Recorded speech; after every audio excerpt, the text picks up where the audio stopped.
الحمد لله والصلاة والسلام على رسول الله. المتابعين الكرام، السلام عليكم ورحمة الله. مرحبا بكم في حلقة أخرى من حلقات PDF تعليم السياقة اللي فيهم نفس الصور ونفس الأسئلة يوم الامتحان. معنا يا تشد البيرمي يا يشدك، نجاح مضمون، الفائدة كاينة. إذا بسم الله على بركة الله. شوفوا السؤال رقم 1. تناول الأدوية مع الكحول يمكن يجعل السائق عصبي بشكل غير عادي؟ نعم الجواب 1. لا الجواب 2. يعرض الخطر النوم أثناء السياقة؟ نعم الجواب 3. لا الجواب 4. كما كنعرفوا أن الأدوية إلا شربهم واحد مع الكحول كيكونوا عندهم أعراض جانبية يقدروا يجعلوا السائق عصبي بشكل غير عادي، الجواب 1. وكذلك يعرضوا الخطر النوم أثناء السياقة، الجواب 1 و3. ننتقلوا للسؤال رقم 2. العمر ديال سيارتي 5 سنين. إلا سقتو معايا هاد الوراق غادي نكون محترم القانون، الجواب 1. كتنقصني ورقة، الجواب 2. كتنقصني كتر من ورقة، الجواب 3. خصنا نعرفو أن العمر ديال السيارة ملي كيكون أقل من 5 سنوات كيكونوا عندها 4 ديال الأوراق، وملي كيفوتو 5 سنوات كيوليو 5 ديال الأوراق. هاد الأوراق شناهما؟ هما البيرمي والكارت غريز والضريبة ولاسيرونس، وملي كتفوت 5 سنوات كتزاد الفحص التقني. إذا هنا العمر ديال سيارتي 5 سنين، خاصهم يكونوا 5 ديال الأوراق. عندك هنا 1 البيرمي، وهذه البطاقة الرمادية، هذه الضريبة، هذه شهادة التأمين. إذا هنا بقات خاصنا ورقة واحدة هي ديال الفحص التقني، الجواب 2. كتنقصني ورقة واحدة. ننتقلوا للسؤال الموالي، السؤال رقم 3. التعب ديال السائق كيزيد من خطر وقوع الحوادث؟ نعم الجواب 1. لا الجواب 2. التعب، مخدرات، أدوية، هادو كاع كيزيدوا من خطر وقوع الحوادث، لأنك خاصك تكون مرتاح عاد يمكن لك تسوق. ننتقلوا للسؤال رقم 4. العمر ديال سيارتي 4 سنين. إلا سقتو معايا هاد الوراق غادي نكون محترم القانون، الجواب 1. كينقصوني وراق اخرين، الجواب 2. هنا في السؤال قالك عندي العمر ديال سيارتي 4 سنوات، اذا خاصهم يكونوا غير 4 ديال الاوراق. اذا كاينين 3 خاصنا ورقه. هاد الاحمر هذا بيرمي، وهذه بطاقه الرماديه الضريبه، بطاقه رماديه كارت غريز، وهذه ورقه الضريبه. الضريبه فيها 2، كاين ملصق الضريبه كيكون في الجاجه الوقيه القدام، دابا راه مابقاوش كيركبوه، ودابا هذه ورقه الضريبه كتكون مع الوراق. اذا هنا كاينين 3 خاصنا ورقه، الجواب رقم 2.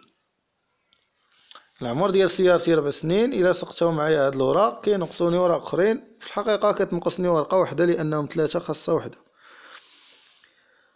السؤال رقم 5. رخصة السياقة من نوع بي كتسمح لي نسوق عربة كيوصل مجموع وزنها ديالها مع الحمولة 2500، الجواب 1. 3500 الجواب 2. 3800 الجواب 3. هنا رخصة السياقة من صنف بي كتسمح لي نسوق عربة كيوصل مجموع وزنها 2500 و 3500. غير ملي كيقول لك السؤال كيوصل خاصك دير الحد الأقصى. اما ملي كيقولك رخصة السياقة من صنف بي كتسمح لي نسوق عربة مجموع الوزن ديالها مع الحمولة، تقدر دير 2500 و 3500.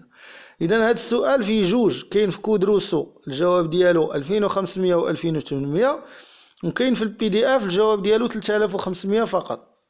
اذا هذا من الاسئله اللي فيهم النقاش. ملي كيقولك كيوصل ولا كتحدد راه خصك دير الحد الاقصى. بيرمي من نوع بي الحد الاقصى ديالو هو 3500. اما كيقول لك من وزن نقدر نهز راه دير 2500 و 3500. انتقلوا للسؤال رقم 6. من الواجب القيام بالاستراحة على الأقل كل 2 ساعات؟ نعم الجواب 1. لا الجواب 2. ملي يبدا السائق يحس بالعيا؟ نعم الجواب 3. لا الجواب 4. قانون السير كيقول لك كل 2 ساعات خاصك دير وقفة للاستراحة المدة ديالها ربع ساعة. إذا واجب عليا القيام بالاستراحة على الأقل كل ساعتين، وملي يبدا السائق يحس بالتعب.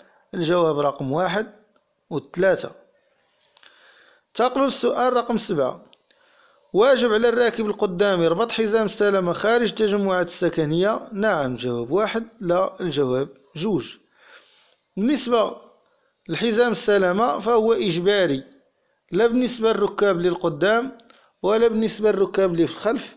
بالنسبة للسائق حتى هو لا خارج التجمعات السكنية ولا داخل التجمعات السكنية. إذا الجواب ديالنا من الواجب على الراكب للقدامي ربط حزام السلامة خارج التجمعات السكنية.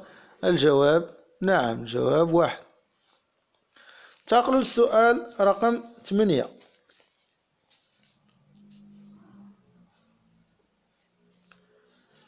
شرب الخمر من طرف السائق تيزيد من وقت ديال رد الفعل. نعم الجواب 1، لا الجواب 2. تيزيد من مخاطر وقوع الحوادث. نعم الجواب 3، لا الجواب 4. شرب الخمر ديما تيزيد في وقت رد الفعل وتيزيد مسافة رد الفعل، لكن تينقص سرعة رد الفعل. إذا هذه مهمة، خصك تعرف هذه المعلومة. دابا هاد رد الفعل فيه قبل منه 3 ديال الكلمات، يا إما كيقولك وقت رد الفعل أو لا مسافة رد الفعل أو لا سرعة رد الفعل. شرب الخمر كيزيد في الوقت وفي المسافة، لكن سرعة رد الفعل كتنقص. وهنا مخاطر وقوع الحوادث ديما كتزاد. الجواب رقم 1 و3. شرب الخمر كيزيد من وقت رد الفعل ومن مخاطر وقوع الحوادث. انتقلوا للسؤال رقم 9 ما قبل الأخير. شرب الخمر كيقلل من الشوف. نعم الجواب 1، لا الجواب 2. تينقص من القدرة على التركيز. نعم الجواب 3، لا الجواب 4. شرب الخمر كينقص الشوف وكينقص القدرة على التركيز وكيزيد وقت رد الفعل. إذا الجواب 1 و3. سؤال رقم 10. حصلت على رخصة السياقة هذه 3 شهور، فهاد الطريق السرعة ديالي محدودة في 80. الجواب 1. 90 الجواب 2. 100 كيلومتر في الساعة الجواب 3. 120 كيلومتر في الساعة الجواب 4. هنا عندنا أقصى اليسار خط متصل، إذا هذه طريق السيار السرعة ديالها العادية 120، لكن الوضعية كيقولك هذه 3 شهور باش شديت البيرمي. ملي كتشد البيرمي المدة ديال عامين سنتين وانت ما تفوتش السرعة 90 واخا تكون في طريق السيار. إذا هنا الحد الأقصى ديالنا هي 90. دابا واش غنديرو 80 و 90 ولا نديرو 90 بوحدة؟ غنشوفو الصيغة ديال السؤال. الصيغة ديال السؤال قالك حصلت على رخصة السياقة هذه 3 شهور، فهاد الطريق السرعة ديالي محدودة. ملي كيقولوا لي السرعة ديالي محدودة ولا يمكن لي السير حتى ولا السرعة كتوصل، ما كنبقاش ندير 80 و 90 و 70، كندير جواب واحد هو الحد الأقصى الجواب 2. وبهذا غنكونوا أنهينا الشرح ديال الحلقة ديال اليوم. انتظرونا في حلقات أخرى، والسلام عليكم ورحمة الله.